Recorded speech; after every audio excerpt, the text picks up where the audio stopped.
Assalamualaikum warahmatullahi wabarakatuh. Alhamdulillah hamdan katsiran tayyiban mubarakan fih kama yuhibbu rabbuna wa yarda. Wa asyhadu an la ilaha illallah wahdahu la syarikalah wa asyhadu anna Muhammadan abduhu wa rasuluhu la nabiyya wa rasula ba'dah.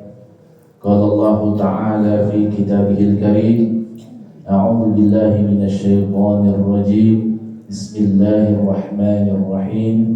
Ya ayyuhalladzina amanu taqullaha haqqa tuqatih wa la tamutunna illa wa antum muslimun. Wa qala Nabi sallallahu alaihi wasallam, ittaqillaha haitsuma kunta wa bi'sai'atal hasanata tamhuha wa khaliqin nas bi khuluqin hasanin. Amma ba'd.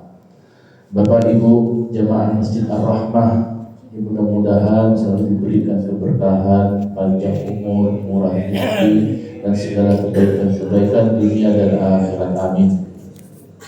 Alhamdulillah, segala puji bagi Allah Subhanahu wa taala di subuh yang cerah. Kita katakan cerah meskipun hujan, karena hujan merupakan rahmat, beserta dengan ibadah yang Allah Subhanahu wa taala syariatkan atas kita dalam rangka untuk mengabdikan diri sebagai hamba-hamba Allah yang bertakwa dan beriman, menguatkan apa yang menjadi pondasi dalam beragama sebagai tiang di atas agama itu adalah perkara sholat.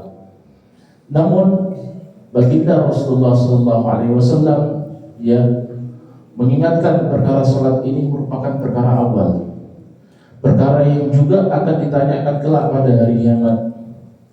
Ya awwalu ma tus'alu 'alal mar'i, dalam riwayat yang lain 'alal 'abdi yaumal qiyamah as-shalah. Perkara yang paling pertama akan ditanya pada hari kiamat. Dalam riwayat yang lain, yang akan ditanya ketika kita dibangkitkan, itu semuanya adalah perkara sholat. Demikian juga itu hadis secara umum. Demikian juga itu hadis secara khusus bagi para wanita. Ya, awwal ma tusallu 'alal mar'ah salataha wa ba'laha. Yang paling pertama yang akan ditanyakan kepada para perempuan ini secara khusus Bapak Ibu, ya, yaitu perkara sholat. Yang kedua adalah ketaatan dia terhadap suami. Ya, kalau secara umum bagi bapak-bapak yang kita semuanya kaum muslimin laki-laki dan perempuan, perkara sholat ini perkara yang paling pertama, perkara yang paling lazim. Namun baginda Rasulullah SAW khususkan bagi para wanita dengan tambahan apa? Sholataha wa ba'laha, sholatnya dan ketaatan kepada suami. Sehingga perkara sholat dan ketaatan kepada suami sangat saling bergandengan dan berkaitan. Kenapa? Ya, karena tidak ada arti dari sebuah ibadah tanpa disertai dengan adab yang baik terhadap pasangan. Tidak akan ada fungsi yang benar ibadah tanpa didasari dengan akhlak mulia di hadapan para manusia. Maka ya, perkara-perkara adab, perkara akhlak ini bukan perkara yang memang kita harus menjadi substansi yang harus kita sosialisasikan dengan manusia. Karena dengan pimpinan kita lebih sopan, karena dengan orang biasa kita bahasanya kurang pantas, kurang sopan. Ya, dengan orang yang punya jabatan kita tertunduk malu, dengan para pengemis ya kita kadang-kala mohon maaf, ya ada bahasa-bahasa yang kadang-kadang keluar dari lisan kita yang bisa menyakiti hati mereka. Bukankah baginda Rasulullah Sallallahu Alaihi Wasallam yang beliau mengatakan laisal mu'min, bukan dikatakan orang beriman, walal ta'an, walal la'an, walal fahish, walal badi. Ya, bukan dikatakan orang beriman itu yang dia ta'an itu ya mudah suka dengan yang namanya aib orang, suka dengan yang namanya gosip, suka dengan sesuatu yang viral, yang pengen tahu. Hanya iblis mengemas ya perkara-perkara tersebut dengan apa? Infotainment. Dikemas ya untuk apa? Ya, untuk manusia-manusia yang lain mencari rizki dari jalan yang haram, dari jalan yang tidak halal. Ya, ada podcast yang suka mengumbar-umbar aib orang, sehingga orang lain pada tahu dan menjadi sebuah cerita nasional.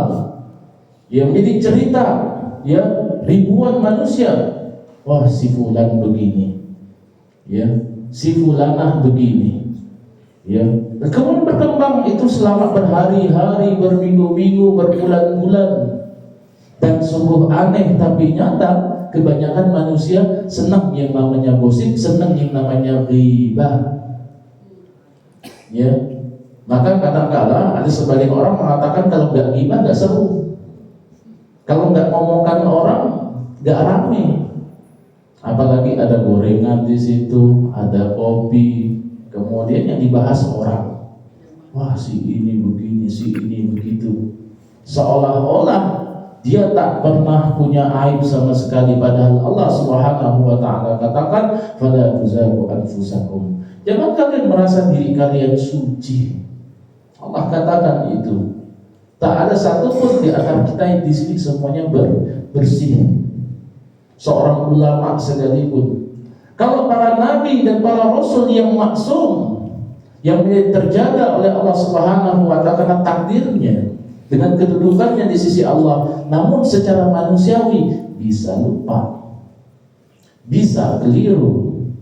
Nabi Yunus misalkan, ya, Rasulullah juga pernah lupa misalkan. Nabi Musa juga demikian. Para nabi dan rasul, apalagi kita. Ya, apalagi kita yang hidup di akhir zaman. Ya, maka tidak ada yang lain. Ya, ketika Rasulullah SAW ya taraktu fikum amrayn lan tadidu ba'dahuma fatamassaku biha, telah kutinggalkan untuk kalian dua perkara, yang mana dengan dua perkara tersebut kalian tidak akan pernah tersesat selama-lamanya. Kitab Allah, Al-Quranul Karim, kitab Allah, wasunnati, dan sunnahku, kata Nabi. Ya. Namun apa yang dihasilkan ya dari dua perkara tersebut, ya maka kata Imam Ahmad bin Hanbal atau Imam Hanbali rahimahullah taala, beliau katakan usuluddin arba'atun. Ya, pokok agama itu ada 4 perkara. Ya, makanya dikembangkan oleh ulama-ulama berikutnya, ada ilmu usuluddin, ilmu usul. Ya. Apa itu perkara pokok dalam agama? 4 hal itu, kata beliau, yang pertama dalun. Dalun artinya ya sebuah ya perkara yang memang itu mutlak datang dari Allah. Ya, huwallah, kata beliau. Ya, dalun itu adalah Allah sebagai pemilik, penguasa segala sesuatu. Dal. Ya. Maka di sini ketika ya Allah menjadi sebuah kemutlakan dan tak terbantahkan, maka kita wajib sami'na wa ata'na. Ya, kami dengar ya Allah, kami taat. Ya, meskipun kadang-kala bertentangan dengan hati nurani kita, namun itu ya terbantahkan waswas syaitan. Kadang-kala kalau kita merasa ada ayat yang bertentangan dengan pribadi kita, ya ada ayat yang mungkin kita merasa di situ, kok ini kayaknya bercerita tentang kita. Ya, maka dahulukan sami'na wa ata'na. Ya, kita bekerja, kita pulang berumah tangga, kita di jalan, kita beraktivitas, kita bermasyarakat, kita bernegara, kita berhukum. Ya, ketika ada sesuatu yang bertentangan dengan Al-Quran dan sunnah Nabi kita SAW, farudduhu ilallahi wa rasulih, maka kembalikan dahulu hukum asalnya kepada Allah dan Rasulnya. Ini konsep. Kemudian yang kedua, kata Imam Hanbali rahimahullah ta'ala, ya, dari dalil wa dalil. Dalil. Ya. Tadi penguasa dalil Allah, kemudian dalil. Konsep itu sudah Allah bukukan. Konsep itu sudah Allah wahyukan kepada para nabi dan rasul berupa Al-Qur'anul Karim. Maka tidak ada yang bisa ya mengubah-ubah ya kitab ini. Tidak boleh ada yang mengubah-ubah satu huruf pun daripada ayat ini. Kata Nabi SAW, fa inna asdaqal hadisi kitabullah. Maka sebenar-benar perkataan itu adalah kitabullah. Meskipun sejuta judul kitab-kitab para ulama dihadirkan di hadapan kita, ya kemudian kita sandingkan dengan Al-Quran, tidak ada yang lebih keautentikan, kemutlakan, kebenaran yang hakiki kecuali Al-Quran. Ya, Bapak Ibu bawa sejuta buku, jutaan, miliaran buku dihadapkan di sini, kemudian diadu dengan Al-Quran, mana yang paling sahih?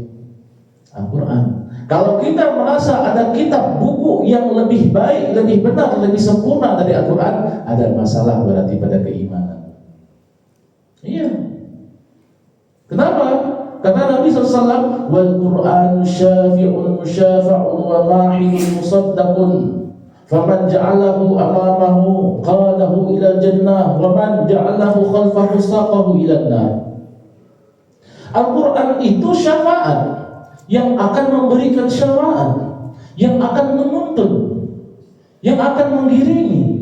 Barang siapa menjadikan Al-Quran itu sebagai imam, dia akan menarik kita ke dalam surga. Yang meletakkannya ke belakang, meninggalkannya, maka akan menendang menerjangnya ke dalam neraka. Kata Abdullah bin Mas'ud radhiyallahu anhu, beliau katakan apa? Satajiduna qauman yad'unakum ila kitabillah faqad nabazuhu wa ra'asuhurihim. Kalian akan mendapatkan suatu kaum kelak. Ya, ketika dekatnya pada hari kiamat, manusia itu akan mendapatkan suatu kaum yang mengajak manusia, ya, kepada apa? Kepada Al-Quran dan Sunnah. Namun justru orang yang mengajak ini justru melemparkan Al-Quran itu, melemparkan Sunnah Nabi itu ke belakang punggung mereka sendiri sebenarnya. Ya, kadang-kadang sekarang orang menjual agama, Bapak Ibu sekalian. Bahkan yang jelas-jelas menyimpang saja, kadang-kadang pengikutnya ramai. Ya, ada yang dianggap wali, semakin gila semakin jadi walinya, semakin gila semakin banyak pengikutnya. Bahkan bahasa ikan muncul, bahasa apa lagi? Bahasa jin muncul. Ya, bahkan kata-kata yang sekali pakai itu manusia senang. Jadi kebanyakan manusia itu suka untuk dibodoh-bodohi. Ya, dan itu jadi viral. Ya, jadi viral. Kita lewat scroll muncul nih orang ini ngapain nih orang? Ya, ayat Al-Quran yang dibawakan tidak ada, hadis Nabi pun tidak ada, hanya ngomong serampangan bisa diikuti oleh ribuan orang, kan lucu. Ya, bahkan kadang-kadang kita yang lewat sekali-sekali aja, dia ngomong badrek, bajigur, budak pendek, titik-titik, wow. Banyak pengikutnya Bapak Ibu. Ya mungkin Bapak Ibu tahu ini gimana penjaga gawang neraka katanya. Gimana orang ngomong pakai bahasa malaikat, katanya bahasa bidadari. Ini dasarnya dari mana? Sudah tidak logika. Ya bagaimana bisa diyakini secara keimanan? Ya. Bahkan ada yang mengharamkan apa? Kopiah, peci hitamnya diharamkan. Haram katanya pakai peci hitam. Ya, kalau mau pakai sarung, sarungnya harus merah putih. Tapi pengikutnya, masya Allah, ramai Bapak Ibu. Ya, saya tahun 2002 itu di Jakarta Pusat itu kita kumpul itu apa? Akreditasi dai MUI nasional. Kumpul itu suruh ulama itu duduk di situ berdampingan. Gak peduli itu NU, Muhammadiyah, Persis, ya, kemudian ormas-ormas yang lain, kita duduk bareng. Ya, duduk di MUI untuk mendapatkan apa? Akreditasi sebagai dai nasional. Supaya turun di lapangan itu nggak serampangan. Bendera yang dibawa itu adalah satu kesatuan, ya, di bawah naungan MUI. Ya, nggak bawa kamu labelnya apa. Ya ini MUI sudah, karena kita diatur dalam negara ini. Negara kita negara hukum.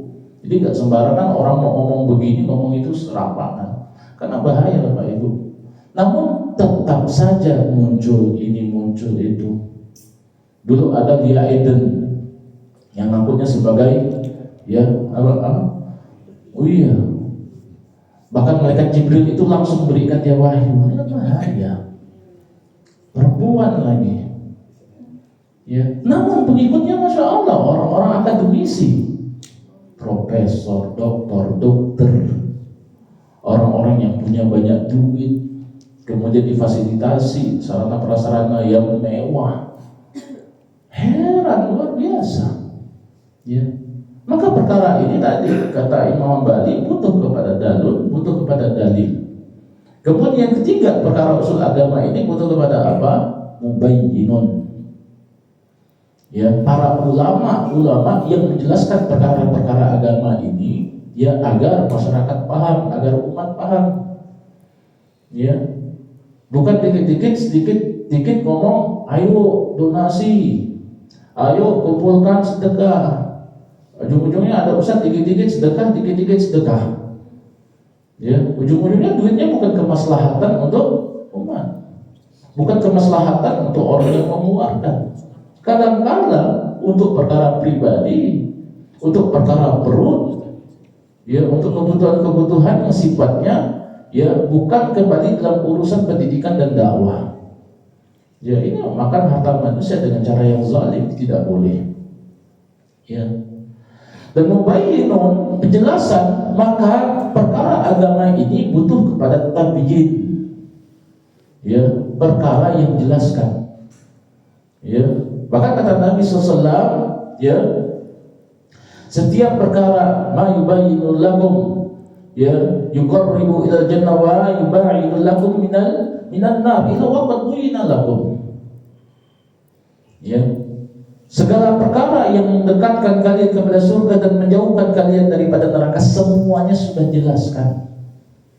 Ya, Islam ini sudah jelas. Tinggal kembali kepada pribadi kita masing-masing. Ya, kita memulainya dari mana? Ya, ulama itu hanya sebatas fasilitator untuk menyampaikan, oh ini begini, oh ini begitu. Ya, jangan sampai berlarut-larut orang sudah terlanjur ikut ya kepada sesuatu yang betul-betul menyimpang, kemudian dia sudah punya keyakinan di situ, kemudian hancur. Ya. Maka kata Ibnu Katsir rahimahullah taala, beliau menukil dari sebuah asar dalam tafsiran beliau beliau mengatakan ya bahwasannya perkara yang disebut dengan tabayyun ya saling memberikan penjelasan, tabayyun minallah wa ta'ajjalu minasyaitan. Ya, tabayyun itu artinya saling memberikan pencerahan. Datangnya dari Allah. Wa ta'ajjalu, sikap tergesa-gesa dalam menghukumi sesuatu, terlebih perkara agama, itu datangnya dari syaitan. Ya. Perkara apapun Bapak Ibu tidak boleh kita lakukan dengan tergesa-gesa dan terburu-buru. Semuanya penuh dengan pertimbangan.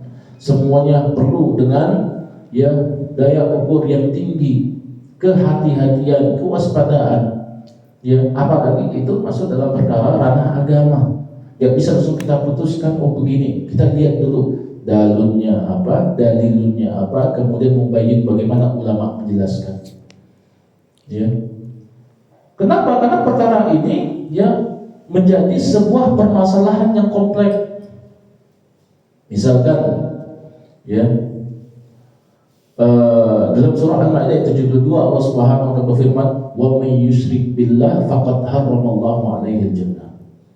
Barang siapa yang mensekutukan Allah, Allah haramkan baginya surga. Ini kemutlakan. Nah, pertanyaannya ketika kita tarik usulnya, ya siapa yang melakukan kesyirikan pertama kali? Jelaskan oleh para ulama. Ternyata ya kaum yang melakukan kesyirikan pertama kali adalah kaumnya Nabi Nuh. Ya. Kemudian tanya lagi, orang sekarang sudah mulai sering terdengar perkataan bid'ah. Siapa yang mengungkapkan bid'ah pertama kali? Maka digeser perkara tersebut. Ternyata orang yang banyak melakukan bid'ah itu ternyata orang-orang khawarij, orang yang ekstrim. Dijelaskan oleh para sahabat termasuk Ummul Mukminin radhiyallahu taala anha.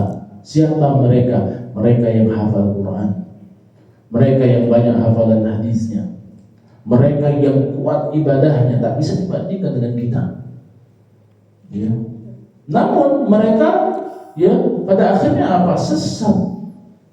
Perkaranya bukan kembali kepada perkara amaliyah Bapak Ibu, tetapi perkara yang mereka lakukan bid'ah itu dimulai dari pikiran, cara berpikir yang salah, akhirnya melahirkan keyakinan yang salah, akhirnya beragama untuk apa? Nyerang orang. Beragama hanya untuk sebatas menyalahkan orang. Ya. Padahal ya kalau kita beragama itu justru yang menghadirkan solusi. Kalau perkara ini keliru, sama anak-anak kita kadang-kala di belakang sopnya masih tendang menendang kakinya, masih ribut. Apakah kita usir dia? Jangan kamu sholat lagi di sini, kan nggak mungkin. Mentalnya yang terpuruk nanti beranggapan masjid itu jadi tempat yang tidak nyaman. Justru dakwah itu berulang-ulang, bukan membenci, tapi merangkul. Ayo, mungkin bapaknya dampingi, ayo nak duduk berdiri di samping di sini, didampingi. Jangan masuk kita ponis, mana sih bapaknya? Anaknya dibiarkan. Ya. Ketika satu masjid ini dibangun, maka untuk merangkul kebersamaan itu sejak ini. Begitu dengan sahabat. Ya, bahkan Hasan dan Husain itu ketika Nabi SAW sedang sujud, dijadi kuda-kudaan dan cucu-cucu Nabi SAW. Ketika para sahabat melihat ingin marah, kata Nabi, "Dahuma, tinggalkan keduanya." Demikianlah memang anak kecil begitu. Ya, dan cara Nabi SAW mendidik ya memang berulang-ulang berkali-kali. Ya, berulang-ulang berkali-kali Bapak Ibu.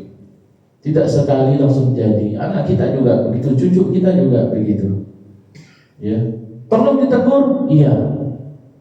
Ya, berulang-ulang, tapi bukan membenci. Demikian dakwah yang sifatnya Rahman dan Rahim. Ya, kadang-kala ada orang yang memang tadi sudah tabuin, pokoknya kelompok saya yang benar. Oh ini nggak boleh, saya nggak mau dengan dia, saya nggak mau berjamaah dengan dia, saya nggak mau. Ini bahaya. Pola pikir seperti inilah yang melahirkan khawarij pertama kali. Syirik bagaimana, ya kebid'ahan bagaimana, ternyata muncul dari orang seperti ini. Ya. Bahkan ya Allah Subhanahu wa Ta'ala ceritakan itu dalam Al-Quran dalam surah Al-A'raf ayat 176. Allah katakan, "Walau syi'na la rafa'nahu biha walakinnahu akhlada ila al-ard wattaba'a hawahu." Ya. Seandainya kalau mereka mau mengikuti ayat-ayat kami akan angkat derajatnya.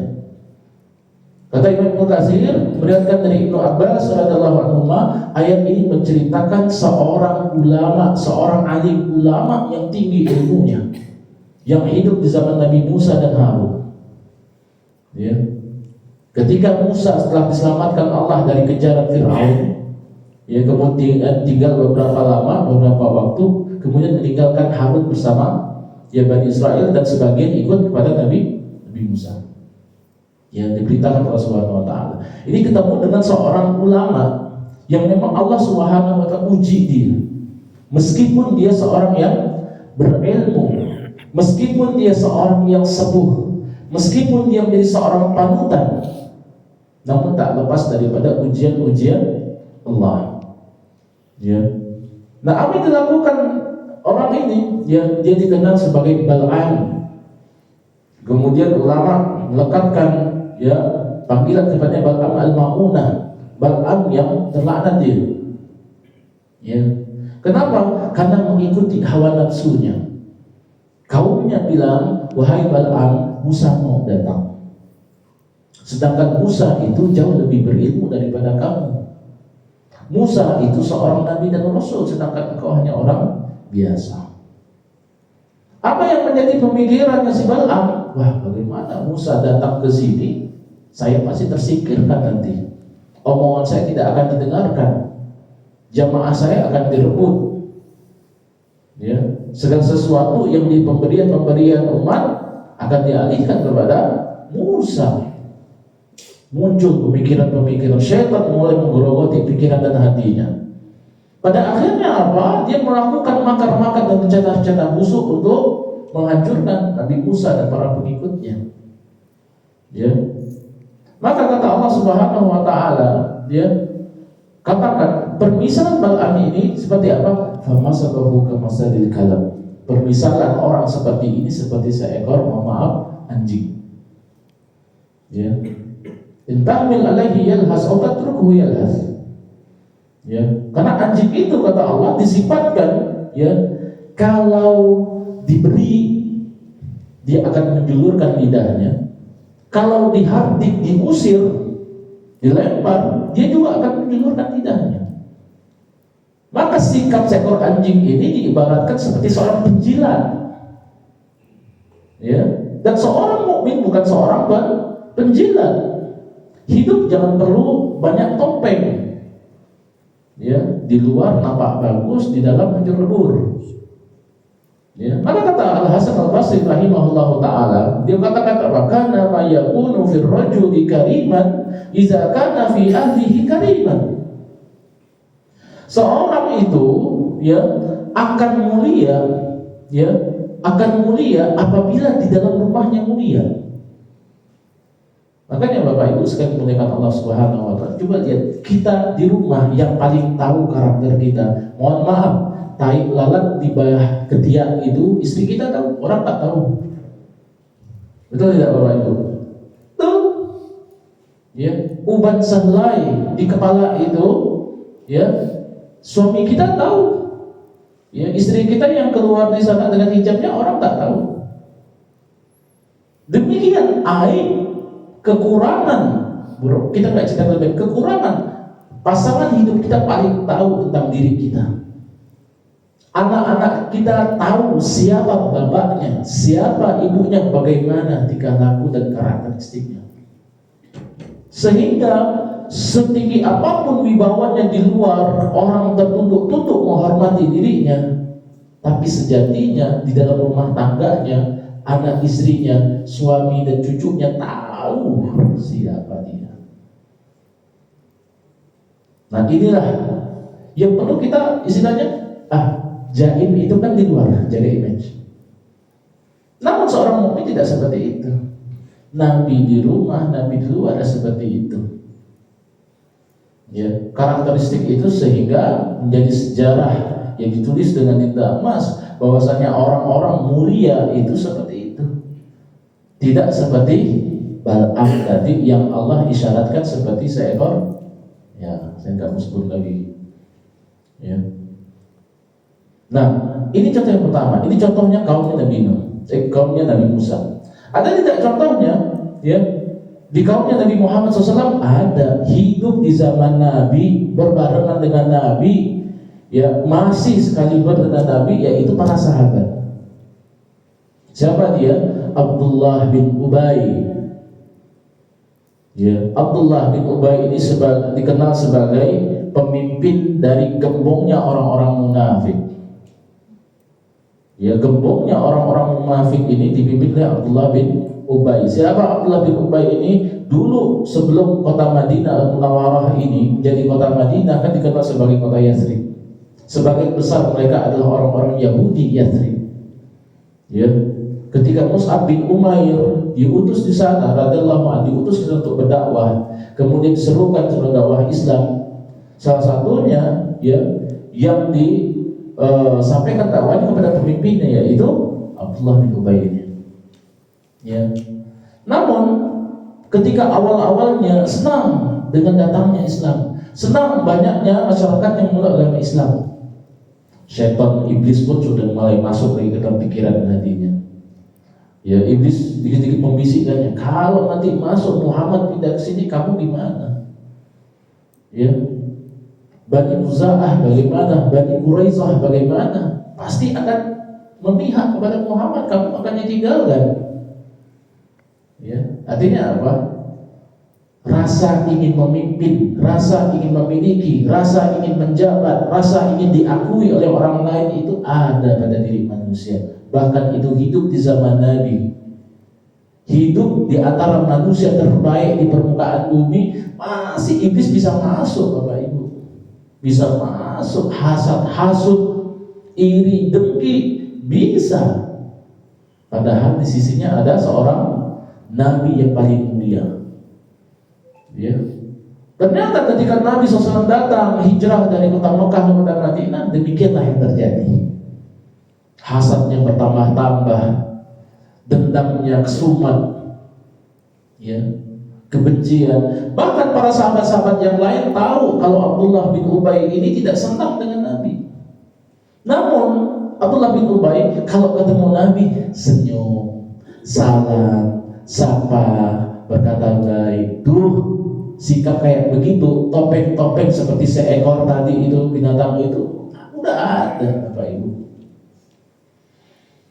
Namun anaknya Abdullah bin Ubay yang namanya juga Abdullah bin Ubay, anaknya anak yang saleh meskipun bapaknya seperti itu. Tuh, meskipun bapaknya seperti itu, anaknya anak yang saleh. Sampai saking geramnya dia datang kepada Nabi, ya Rasulullah, seandainya kau perintahkan untuk memenggal kepala bapak saya, kau jangan perintahkan orang lain, perintahkan saya. Tuh, saking begitunya, ngeri. Ya, sebelum jangankan kau perintah orang, perintah saya berpegang. Namun apa dikatakan jangan. Tuh, yang dilakukan Nabi itu adalah bersabar, selalu mendapatkan islah, perbaikan. Artinya apa? Setiap manusia itu punya kesempatan untuk berubah. Fir'aun saja Allah kasih kesempatan untuk berubah. Izhab ila Fir'aun, ya, fa innahu tagha, ya, pergilah menuju Fir'aun karena dia itu keji, kejam, berlebihan. Tahu banyak maksudnya melakukan kesyirikan dan segala sesuatu bentuk kezaliman. Padahal kalau dipikir-pikir lagi, sudah sekejap itu masih perlu didakwahi. Datang pasti akan mau bunuh kita, tapi masih diperintahkan demikian, Bapak Ibu sekalian. Artinya memang dakwah Islam itu adalah dakwah pendidikan, dakwah yang lemah lembut, dakwah yang rahmat dan rahim. Ya, meskipun pada akhirnya kebencian-kebencian itu akan diarahkan kepada orang yang berdakwah. Ketidaksukaan itu akan diarahkan kepada orang yang menyampaikan kebenaran-kebenaran itu. Ya. Sampai ketika Abdullah bin Ubay, pemimpinnya orang-orang munafik ini meninggal dunia, Abdullah anaknya masih memuliakan bapaknya, masih berbakti pada bapaknya, datang kepada Nabi, wahai Rasulullah, bolehkah saya meminta jubahmu untuk kujadikan kafan bagi mayit bapakku? Diberikan sama Nabi di jubah, dipakaikan. Bahkan Nabi SAW datang kepada mayitnya, saya akan sholatkan dia. Apa kata sahabat-sahabat yang lain? Dalam riwayat ini Umar bin Khattab katakan, ya Rasulullah, ya ini orang munafik. Orang munafik ini statusnya apa, Bapak Ibu? Orang yang menyembunyikan kekafirannya, berpura-pura seperti seorang muslim. Namun kita nggak bisa vonis orang ini munafik nggak boleh. Ya, orang ini begini nggak boleh. Ya, kita jangan vonis orang. Ya. Namun Rasulullah sendiri tidak vonis, meskipun tahu kebenarannya karena dapat wahyu dari Allah Subhanahu Wa Taala. Rasulullah tahu. Apa kata Rasulullah? Saya akan mintakan ampunan kepadanya 70 kali. Kalau kurang saya akan mintakan kepada Allah 100 kali. Kalau kurang juga saya akan mintakan pengampunan terus. Rasulullah sampai segitunya.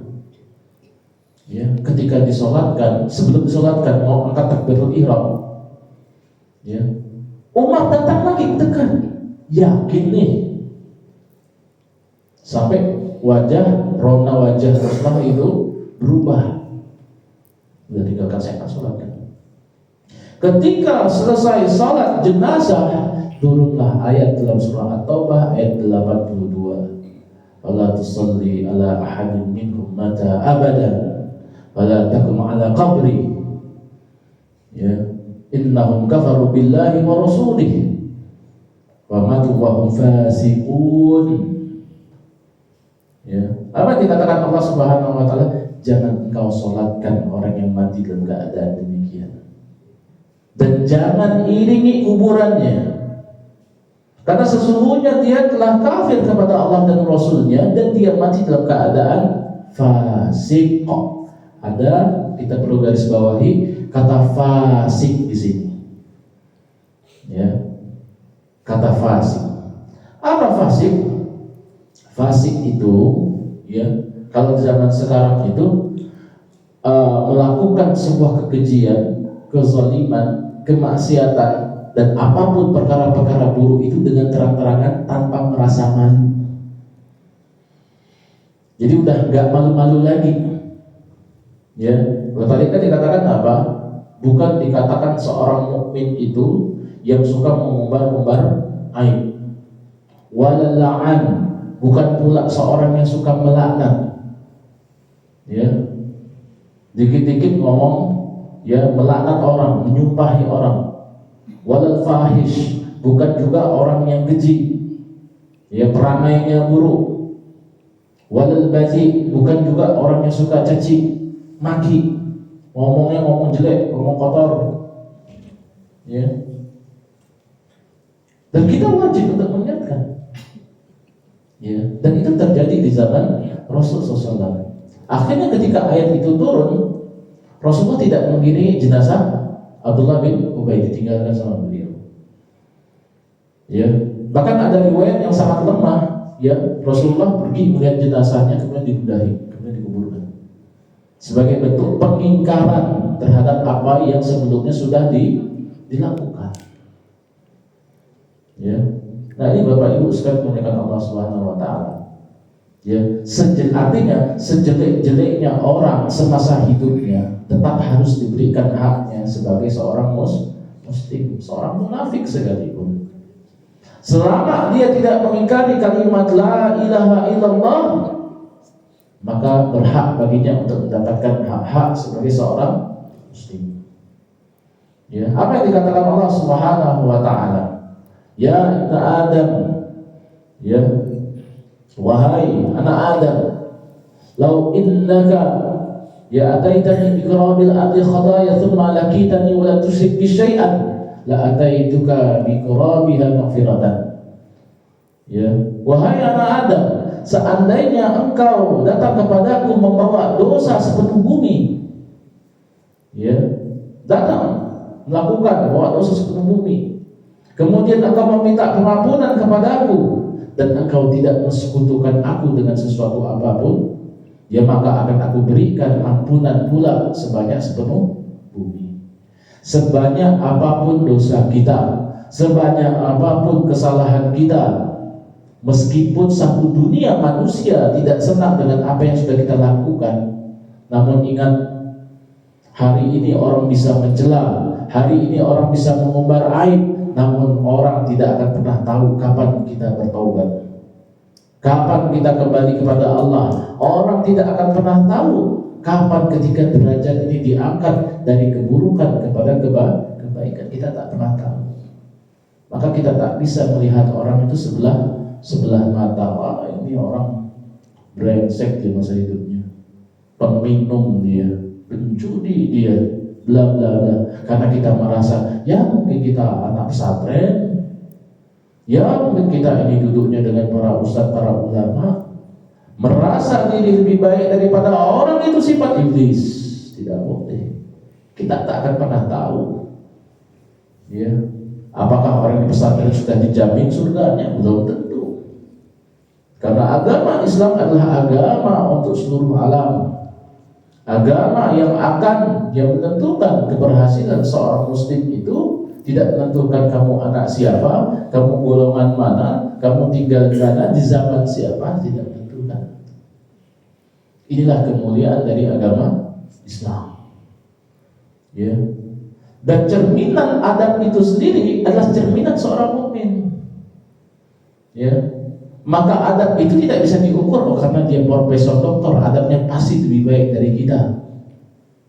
Ya, atau dia seorang kiai, Seorang ustaz, seorang ulama, ya, adabnya lebih baik daripada sendiri belum tentu. Ada tukang bawa es, memangul es di atas kepala, dibilang goblok terang-terangan. Gimana ceritanya adab kiai ngomong terang-terangan begitu? Ya, ada yang kayak begitu. Yang dihina itu orang miskin loh. Padahal kata Rasulullah SAW, harta kalian, rizki kalian itu dari orang-orang miskin di antara kalian. Ingat itu. Kita wajib berbagi. Udah berbagi, enggak ngasih, enggak menghina, ya. Dia enggak ngomong gitu, enggak balas caci makinya itu kiai, namun hatinya langsung sampai doanya kepada Allah. Yakin enggak Bapak Ibu? Kalau kita digituin, hati kita sakit enggak? Kita nontonnya saja, bukan kita yang digituin, sakit hati kita. Lalu yang dibilang kayak mau ngomong adat di sini, ya bisa. Ya. Jadi adab itu bukan topeng. Adab itu bagian daripada pribadi yang harus kita bentuk setiap hari. Setiap hari dengan apa nih? Dengan pengajian, dengan pembelajaran, dengan pendidikan. Kenapa? Karena merasa tinggi itu juga digembuskan iblis setiap hari. Apa artinya banyak ibadah, kuat, penampilan kita kesana sini pakai jubah segala macam, namun akhlak kita buruk, ketemu di jalan tak bisa bertegur sapa, borok-borok mengucapkan salam, senyum pun tidak kadang. Hilang adab-adab ini di akhir zaman. Apa kata Nabi SAW? Nanti di akhir zaman, ya, orang itu sudah tidak lagi mengedepankan apa? Salam. Bahkan kata Nabi SAW, la tahkiranna minal ma'rufi syai'an walau an talqa akhaka biwajhin talqin. Jangan meremehkan kebaikan sekecil apapun, meskipun itu hanya sebatas bermanis wajah kepada saudara kamu. Ya, senyum, negur, ucapkan salam. Ya, kemudian mudah berbaik sangka. Jangan mikir buruk dulu, jangan mikir dulu. Berbaik sangka dulu. Ya, silakan. Karena kadang-kadang kita itu semakin hari semakin melihat yang aneh-aneh, kadang-kadang juga semakin mengeraskan hati. Apalagi kita hidup di lingkungan, orang-orang ini begini. Kita melihat banyaknya kejelekan orang, sebaliknya orang juga melihat kejelekan kita. Ya, Bapak Ibu muliakan Allah Subhanahu wa Ta'ala. Ya, tadi dua contoh kisah, ya, dari Bal'am al-Ma'unah, ya, yang hidup di zaman Nabi Musa. Begitu juga Abdullah bin Ubay yang hidup di zaman baginda Rasulullah SAW. Nah, di zaman kita, ya, kita ini, ya, adalah bagian yang selalu tarik menarik di antara kita. Ya, maka kata Nabi SAW di akhir dari sesi ini, beliau SAW yang juga menyampaikan ad-dinun nasihah, agama adalah nasihat. Ya, diulang sampai 3 kali, padahal hadis ini sangat pendek. Padahal kalau nggak diulang-ulang pun sebenarnya kita sudah ngerti, paham. Namun seolah-olah Nabi SAW ingin menegaskan, ya, umat ini jangan sampai bertikai, umat ini jangan sampai terpecah belah, umat ini jangan sampai akhirnya saling memenggal kepala. Karena Nabi di hadis yang lain apa? Di akhir zaman umat ini akan saling penggal kepala. Ya, penggal kepala sesama saudara kaum muslimin. Maka ini diulang-ulang sampai 3 kali, ingin menegaskan tekad kuat Nabi SAW itu, agama ini nasihat, agama ini nasihat, agama ini nasihat. Ya, untuk siapa wahai Rasulullah? Lillahi wa li rasulih wa li a'immatil muslimin wa ammatihim. Untuk Allah, untuk Rasulnya, ya, dan seluruh untuk kaum muslimin dan para pemimpin pada khususnya. Ya, pada umumnya untuk kaum muslimin, ya, pada para pemimpin-pemimpin kita. Ya, sampaikan dengan hikmah, dengan bijaksana. Ya, bukan dengan celaan, ya, bukan dengan, ya, merobek-robek kewibawaan orang lain, jangan. Ya, itulah adab yang harus kita tanamkan, adab yang harus kita wariskan kepada anak cucu kita. Kenapa Gen Z zaman sekarang ngeri, Bapak Ibu? Bahkan anak SD bisa bunuh ibunya sendiri, ya kan? Anak umur umur 12 tahun bisa menikam dengan 12 tusukan, ya, bisa melukai saudaranya, bisa melukai bapaknya.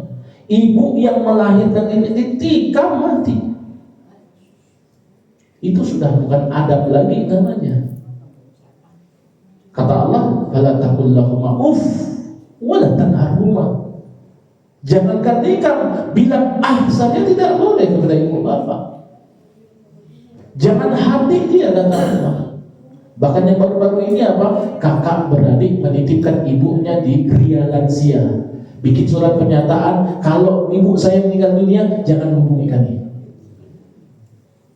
Demi Allah, ya Allah, ini dahsyat sekali Bapak Ibu zaman sekarang.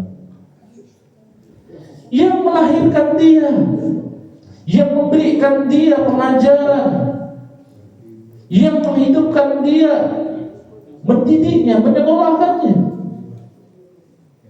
yang membersihkan kotoran di pantatnya ibunya. 10 anak tak mampu merawat satu ibu, ini dahsyat luar biasa.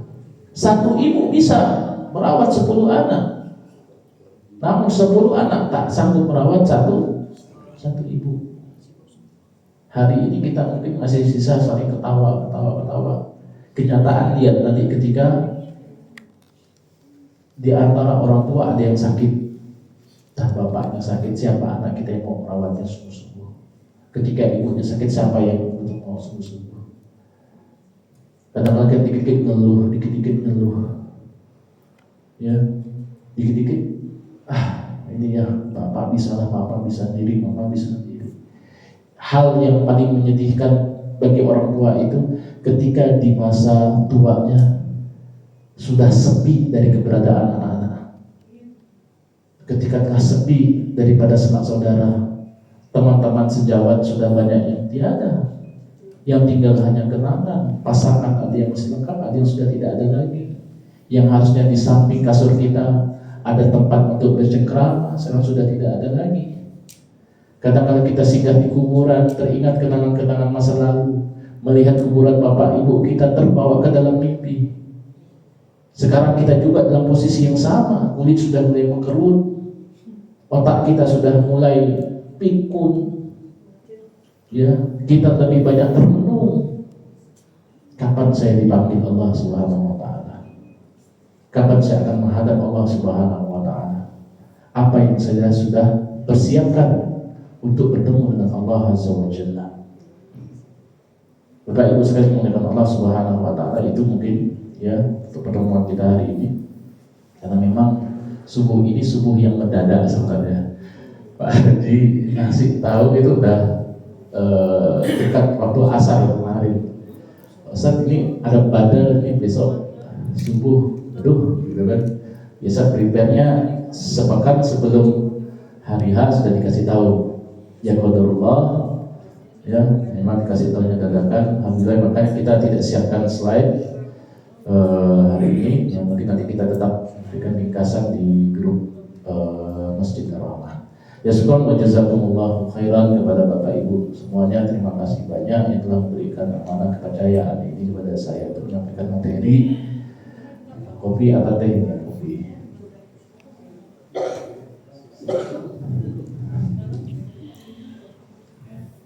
Ya, mungkin ada beberapa hal yang disampaikan, ada ditanyakan yang bisa kita diskusikan bersama. Ya, untuk itu kami persilakan. Aku qauli hadza wa astaghfirullah li wa lakum. Assalamualaikum warahmatullahi wabarakatuh.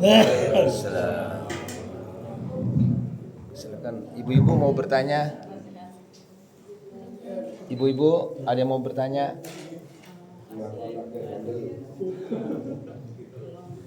Ada, Bu?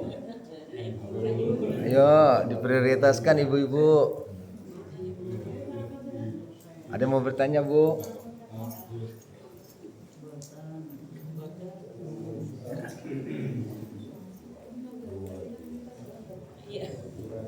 Ya silakan, atau kalau nggak ada bapak-bapaknya, monggo silakan Pak.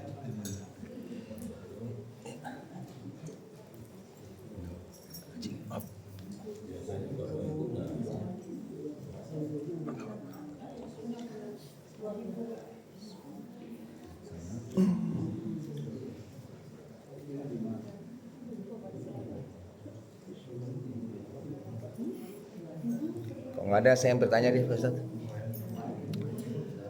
Baik. Assalamualaikum warahmatullahi wabarakatuh. Terima kasih Pak Ustadz atas pencerahannya pagi ini, sehingga kami mendapatkan sesuatu ilmu yang sangat baik pada hari ini, dan alhamdulillah kami diberikan kesempatan untuk berdiskusi di sini. Yang jadi pertanyaan barangkali diskusi pada pagi ini adalah apakah kualitas daripada orang yang beragama itu memiliki garis lurus dengan adab. Terus yang kedua adalah kesempurnaan di mata Allah itu yang seperti apa? Antara korelasi kualitas beragama dengan adab. Demikian Pak Ustadz, terima kasih. Baik. Ya, sekarang disampaikan kepada Pak Ridwan. Yang pertama, ya, apakah kualitas seseorang itu ya berbanding lurus dengan ya adab seseorang. Bahkan ya, Allah Subhanahu wa taala juga sudah yang memerintahkan kita ya untuk mengikuti ya pribadi yang lurus. Ya, apa dalilnya? Laqad kana lakum fi Rasulillahi uswatun hasanah. Ya.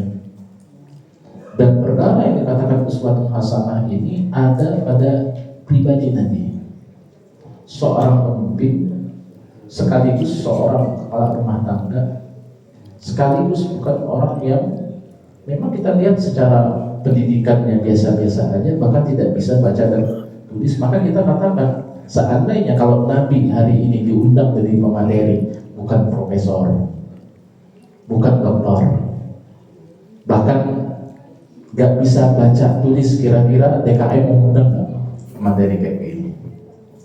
Yuk silakan jawab.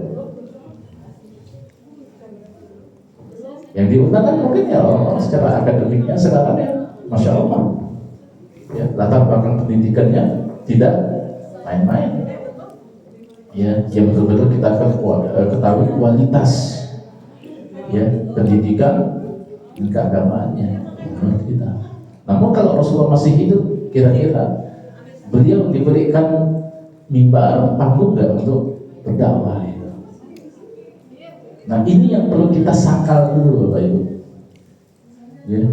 Padahal di zaman Nabi itu banyak orang-orang mulia, banyak orang-orang mulia. Dan Nabi SAW juga pernah keliru dalam dakwahnya. Dia datang itu rombongan orang-orang Quraisy, petinggi-petinggi Quraisy, pemimpin-pemimpin Quraisy, didakwahi sama beliau. Namun ketika ada seorang yang buta datang kepada beliau ingin meminta pengajaran Al-Quran, yaitu Abdullah bin Umi Maktum radhiyallahu anhu. Ya, wahai Rasulullah, ajari saya ya tentang ayat Al-Quran. Rasulullah marah. Rasulullah langsung masam wajahnya. Saya ini lagi berdakwah nih dengan para bos-bos. Saya lagi berdakwah nih dengan orang punya jabatan. Kamu datang tiba-tiba minta ajar, gitu kan? Langsung turun ayat, matanya buta, Nabi dibutakan. Ya matanya oleh Allah Subhanahu wa taala. Turun ayat apa? Abasa wa tawalla an ja'ahul a'ma. Wahai yang bermuka masam, telah datang orang buta kepadamu. Ya. Akhirnya apa? Dirasa oleh Rasulullah, baru sadar. Kadang-kadang ya kita tidak bisa terinspirasi dengan nasihat, namun dengan peristiwa. Udah dapat cobaan yang nyata, baru sadar. Kalau hanya diomong-omongkan kayak begini, Allah masih bau kencur, Allah baru aja tamat kuliah, Allah baru aja tamat pesantren, kita yang sudah makan asam garam, nah kan begitu. Namun agama mengukurnya nggak bisa begitu. Ya, hidup itu tidak bisa mengukurnya seperti itu. Ya, jangankan itu, kadang-kadang banyak orang yang sekarang salah persepsi terhadap ayat apa? La yukallifullahu nafsan illa wus'aha. Orang itu tidak akan diuji di luar batas kemampuannya. Namun ujian yang maksudkan itu bukan ujian hidup, tapi ujian syariat. Tuh kita buka tafsirnya. Ya. Bukan ujian hidup lain lagi ayatnya. Tapi di situ beban syariat, kayak sholat. Ya, kalau kita memang mampunya sekian, kalau puasa kita mampunya sekian, kecuali yang wajib ya, yang sunnahnya kita lakukan semampu. Maka kata baginda Rasulullah SAW, ya, wa ma nahaitukum anhu fajtanibu wa ma amartukum bihi fa'tu minhu mastata'tum. Yang aku peringatkan kepada kalian, maka segera untuk dijauhi. Apa yang aku perintahkan kepada kalian, lakukan semampu kalian. Semampunya, kita masing-masing punya daya kemampuan yang ini. Makanya ya adab itu ya memang selalu berbanding lurus dengan keilmuan seseorang. Namun adab ini cerminannya adalah landasan agama, bukan adab menurut kebiasaan masyarakat. Menurut masyarakat ini adab, menurut agama belum tentu. Ya, namun kalau menurut agama ini adalah adab, maka itu berlaku juga untuk di masyarakat, karena itu mutlak. Ya. Kemudian yang kedua tadi apa Pak? Lupa saya. Korelasi antara iman, korelasi antara orang berilmu sebenarnya dengan adab. Ya, korelasi. Hubungannya mana, artinya mana yang di mata Allah itu yang lebih baik. Karena kalau menurut saya ada orang tidak beragama atau agamanya juga ada tapi tidak terlalu diaplikasikan, tapi adabnya luar biasa. Sebagai contoh, kalau kita lihat adab yang baik itu seperti orang Tokyo ya, orang Jepang kan begitu. Tapi agamanya dia seperti itu. Di mata Allah itu seperti apa Pak Ustaz? Ya, makanya tadi kita sampaikan ya, apa yang berlaku di masyarakat dianggap sebagai adab ya, namun tidak berbanding lurus dengan agama, maka itu tidak kita kan sebagai adab. Contoh, nanti ketika Idul Adha kan ada kurban, ada pemimpin kita yang non muslim menyumbang 50 ekor sapi misalnya. Ini kurban saya, dia bilang. Apakah ini terhitung sebagai pahala di sisi Allah? Apakah perkara ini termasuk perkara yang baik di sisi Allah? Maka kita katakan tidak. Karena syarat diterimanya amal, satu, dia harus muslim. Ibaratkan begini Bapak Ibu. Bapak Ibu, anak kita kuliah di kedokteran, ya, dengan ada anak orang yang ikut belajar juga di kelas kedokteran itu, namun tidak bayar, numpang duduk doang gitu, ingin belajar gitu, ingin menjadi pendengar. Namun di setiap akhir semester nilai yang paling bagus, IPK-nya sampai 5 sempurna, itu ternyata yang nggak bayar. Kira-kira nanti ketika hari kelulusan dia dapat ijazah apa enggak? Nggak dapat. Meskipun kita tahu kualitasnya itu di atas rata-rata dibanding anak-anak yang lain. Gak diluluskan Pak. Dan dapat ijazah. Kenapa dia duduk doang? Daftar enggak, data prestasi enggak ada. Hanya tadi karena mungkin pengen duduk, pengen dengar. Iya. Berkembang lagi jadi ijazah palsu, kan? Bisa bertahun-tahun itu. Ya, artinya apa? Validasi itu kadang-kadang punya tahapan yang memang harus kita lengkapi di situ. Demikian juga Islam. Ya, ada orang yang beranggapan ya dalam ilmu tasawuf itu yang penting kita tidak mensekutukan Allah. Kita berdiri dari kalimat la ilaha illallah pasti masuk surga meskipun nggak sholat misalnya. Nggak boleh kita bilang begitu. Kalau memang secara pribadinya dahulunya pernah meninggalkan sholat, pernah bermaksiat, kita kembali lagi di kisahnya ya, seorang pembunuh 99 orang. Pada akhirnya dia ingin bertobat, bertemu dengan ulama. Wahai Ustaz, bisa nggak saya tobat saya diterima? Ya bisa, saya tidak banyak bunuh orang. Pertanyaannya kita di sini ada yang pernah bunuh orang nggak? udah nyamuk, udah semut gitu kan, kecoa, tikus. Ini bunuh orang Pak. Akhirnya si ulama ini juga karena berdasarkan hawa nafsunya gak bakal gitu ya, dibunuh dengan 100. Ya, ketika dia ketemu dengan ulama-ulama yang biasa saja, pergilah, berhijrahlah. Maka Allah katakan surah An-Nisa ayat 100, "Wa may yuhajjir fi sabilillah." Ya. Maka Allah akan, siapa yang berhijrah, dan Allah akan mendapatkan gharaman wasa'ah, kelapangan dan rezeki yang luas. Yang khawatir, ya. Nah, ini bagian daripada adab yang harus selalu berbanding lurus, meskipun di mata orang tidak begitu, ya. Karena hidup ini tidak harus dengan persepsi orang.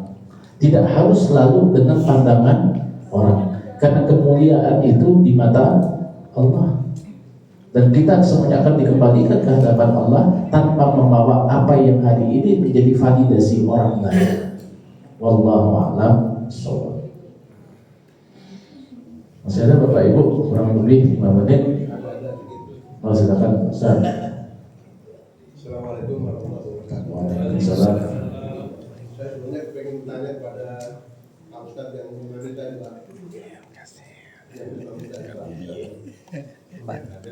Misalnya, oke. Jadi ini sudah pernah saya tanyakan juga kepada Profesor Udi. Hukum mencampur bacaan atau taufikul qiraah dalam satu set sholat. Tadi imam kita yang pertama baca basmalah, yang kedua juga baca basmalah. Kedua-duanya tergantung. Karena dikatakan kalau Imam Nasir mengatakan basmalah ya, Imam Kafir tidak. Waktu itu Profesor Ugi menjawab tidak boleh. Tidak boleh. Kemudian kalau menurut Pak Ustadz tadi yang bukan Ustadz ini ya, itu yang nanya salah itu. Ini boleh Pak tidak sih? Mencampur qiraah. Kan kita ada yang pertama kita sama yang 7 itu. Yang satu dengan basmalah itu benar, tidak dengan basmalah pun benar. Yang saya tanyakan adalah mencampurnya ini. Di rakaat pertama beliau membaca basmalah, yang kedua tidak ada basmalah. Yang kedua, yang pertama sir. Yang pertama sir, yang kedua sir. Oh, betul. Kalau gitu, apakah Ustadz menganggap basmalah adalah bagian dari tafsir enggak? Karena kalau menganggap bagian dari tafsir itu benar. Kalau menurut Imam Asyid itu jelas bagian dari tafsir.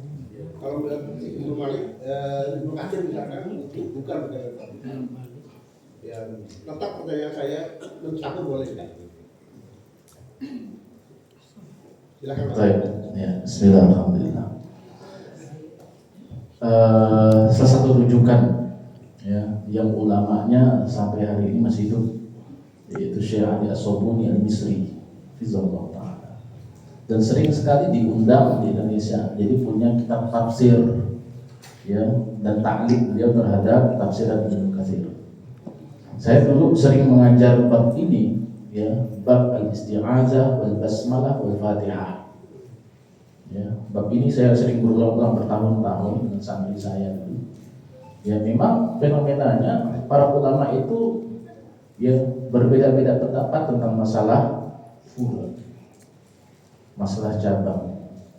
Hanya yang perlu kita pastikan, ya perkara basmalah itu di antara dua cara membacanya, dengan menjaharkan dengan mensirkan.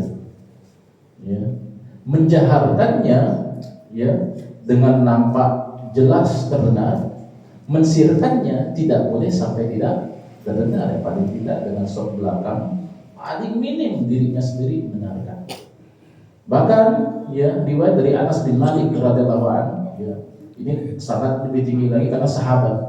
Ya, saya mengetahui kata beliau Rasulullah itu membaca ya dari awal Al-Fatihah 7 ayat berulang-ulang basmalah itu dari mulut beliau yang digerakkan, bibirnya yang digerakkan. Ya, artinya tidak ada yang terlewat di situ. Ya, adapun dari sisi perbedaan ya fikihnya ya adalah menjaharkan atau mensirkan saja. Ya. Pernah terjadi di daerah saya. Ya.